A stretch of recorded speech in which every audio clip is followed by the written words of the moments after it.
Assalamualaikum nakama, kita akan mereview chapter 1084 yang berjudul Percobaan Pembunuhan Tenryubito. Sebelum kita memulainya, jangan lupa untuk mensubscribe channel ini terlebih dahulu ya. Jika sudah, Mimin ucapkan terima kasih dan langsung saja kita masuk ke chapternya. Chapter hari ini dimulai di dalam kastil Marijoa. Sabo sedang menghajar beberapa pasukan penjaga. Bonnie tiba-tiba muncul dan memanggil Sabo. Bonnie mengatakan mereka mengejar tujuan yang sama, tidak perlu basa-basi lagi. Sabo dan Bonnie kini sama-sama mencari Kuma. Sabo mengatakan mereka saat ini sedang mencari kunci rantai lehernya para budak di penjaga. Sabo tidak sangka Kuma mempunyai seorang anak. Bonnie mengatakan ia selama ini selalu menjaga jarak dengan kegiatan pasukan revolusi. Bonnie percaya dengan Sabo dan menyerahkan penyelamatan sang ayah kepada pasukan revolusi. Gagaknya Karasu tiba-tiba muncul. Sabo menyerahkan kunci borgol kepada Karasu dan menyampaikan pesan agar segera menyelamatkan Kuma dari sini dan pergi secepat mungkin dari Marijoa. Karasu lalu bertanya, bagaimana dengan Sabo sendiri? Sabo mengatakan ia akan segera menyusul setelah semuanya selesai di sini.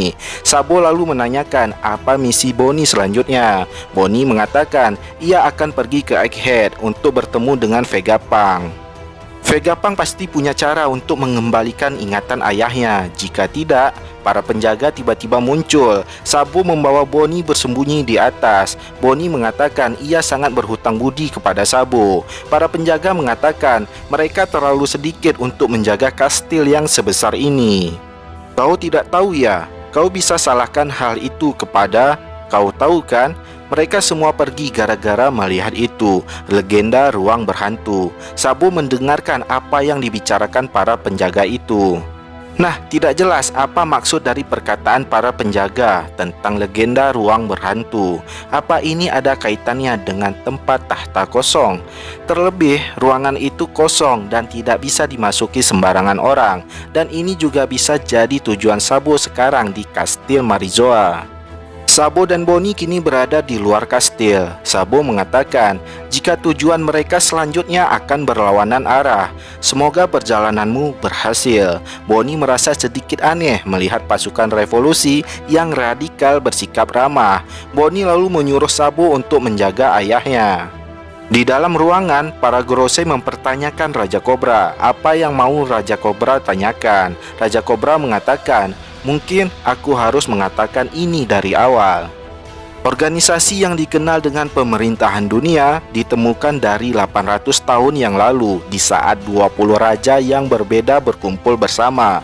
Semua keluarga pindah ke Marijoa untuk hidup dalam satu klan dan dikenal sebagai Tenryubito yang bertanggung jawab atas penciptaan dunia. 20 orang itu dianggap setara, dan untuk memastikannya, tak ada salah satu orang yang diktator. Mereka memasang sebuah singgasana kosong.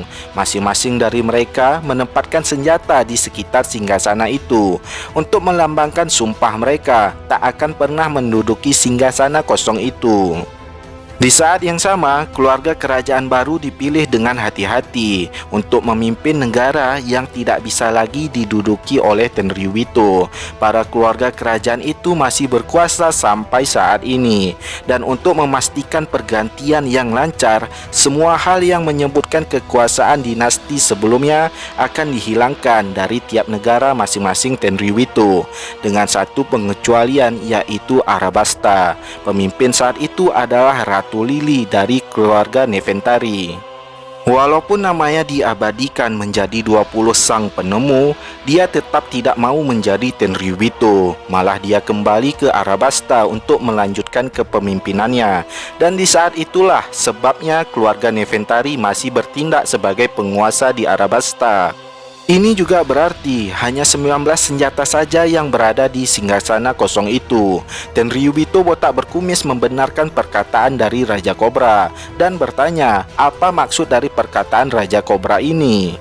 Raja Kobra mengatakan ia telah meneliti semua naskah kuno kerajaannya, tetapi sejauh yang ia ketahui, semua tulisan yang mencatat periode setelah abad kekosongan memiliki satu kesamaan. Nama sang ratu tak pernah disebut sekalipun. Nampaknya Ratu Lili tak pernah sampai ke Arabasta. Dan beban pemimpin negara selanjutnya jatuh ke tangan saudara laki-lakinya Ratu Lili. Raja Kobra lalu bertanya, apa Gorosei memiliki catatan akan nasibnya Ratu Lili? Gorosei Saturna mengatakan, 800 tahun itu waktu yang sangat lama. Memang benar, dari 20 keluarga, garis Nefertari tidak berada di sini. Namun diyakini kalau sang ratu telah kembali ke negaranya setelah keputusan itu. Maaf, tapi sayangnya detail soal perjalanan sang ratu telah menghilang dalam sejarah. Kami sama sekali tidak mengetahuinya. Raja Kobra lalu mengatakan, lalu apa arti dari inisial D? Gorosei botak mengatakan, mengapa kau bertanya? Raja Kobra mengatakan, ada sebuah surat pendek yang ditulis oleh sang ratu yang diwariskan turun-temurun berbagai generasi. Nah, di sini Raja Kobra mengetahui sedikit sejarah kerajaannya dari berbagai informasi, bisa melalui Punezelip yang berada di Arabasta maupun dari surat pendek yang dituliskan oleh Ratu Lili. Semua penemu yang dinamakan sebagai Tenryubito merupakan raja dari 20 negara, dan mereka semuanya berkumpul di Marizoa dan menjadi satu klan. Mereka dipanggil Sang Dewa atau penemu, atau biasa kita dengar dengan sebutan Tenryubito. Semua sejarah tentang mereka yang pernah memimpin di sebuah negara telah dihilangkan ataupun dimusnahkan. Semua klan kerajaan akan menjadi Tenryubito dan keluarga mereka yang akan meneruskan kepemimpinan di negara tersebut. Satu dari 20 penemu tidak mau menjadi Tenryubito dan kembali ke kerajaannya. Dan hal inilah sebabnya kerajaan Arabasta masih dipegang oleh klan Nefertari, karena ratu pertama mereka, Nefertari Lili, menolak untuk menjadi Tenryubito. Sang putri melakukan perjalanan balik ke kerajaannya, tetapi ia sama sekali tidak sampai ke Arabasta. Tidak diketahui mengapa sang ratu tidak pernah sampai ke Arabasta. Tapi menurut Mimin, ini kerjaan dari pemerintah dunia menyingkirkan sang ratu untuk menghapus semua sejarah yang ia bawa. Salah satu sejarah yang dibawa oleh sang ratu adalah ratu telah menulis sedikit surat yang berisi tentang klan D. Di tempat lainnya, Tenryubito Charles berserta Kuma menangkap Shirahoshi. Shirahoshi meminta tolong kepada siapa saja untuk melepaskannya. Abang-abangnya Shirahoshi muncul dan ingin menyelamatkan Shirahoshi dan segera kembali ke lautan. Charles menyuruh Kuma untuk menyerang abangnya Shirahoshi. Kuma melancarkan beamnya. Fukaboshi merasa sedih melihat Kuma dan menyuruh adik-adiknya untuk segera menyelamatkan Shirahoshi. Sai meminta izin kepada Tenryubito Mujosgar untuk memukul Charles. Mujosgar memberikan izin dan bertanggung jawab. Mujosgar menahan Fukaboshi dan lainnya menghajar Charles karena mereka adalah anggota kerajaan dan harus bersikap sopan. Sedangkan Sai dan Leo adalah seorang bajak laut yang tidak memikirkan negaranya di belakangnya. Sai dan Leo muncul dan menendang kepalanya Charles. Semua orang yang berada di sana berlari ketakutan karena takut akan terlibat penyerangan Tenryubito Charles. Kuma ingin mengeluarkan beamnya dan menyerang Sai dan Leo. Morley tiba-tiba muncul dari tanah dan memeluk Kuma. Morley mengatakan, kau tidak perlu mendengarkan perintah siapapun lagi, oke? Ayo kita pulang bersama. Gagaknya Karasu muncul dan mengatakan ia telah mendapatkan kunci tahanan dari Sabo. Morley dan Karasu kini masuk ke dalam tanah dan membawa Kuma bersama mereka. Kembali di dalam kastil, Aim Sama muncul menaiki tangga singgasana kosong. Para Gorosei mengatakan, Aim Sama yang agung, Raja Kobra masih berada di sini. Raja Kobra terkejut melihat Aim Sama. Aim Sama kemudian duduk di singgasana kosong tersebut tanpa ada keraguan dan mengatakan, Lili? Nah, dari pengetahuan Raja Kobra tentang sejarah abad kekosongan, ini menjadi salah satu alasan Raja Kobra harus dibunuh.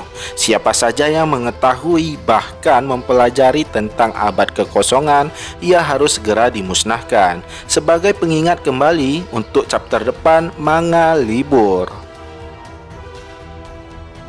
Ya, demikian dulu review kita pada hari ini. Jangan lupa untuk mensubscribe channel ini ya. Like video ini jika teman-teman menyukainya, dan tekan tombol dislike jika kalian tidak menyukainya. Terima kasih telah menonton video ini. Kita ketemu lagi di video kita selanjutnya.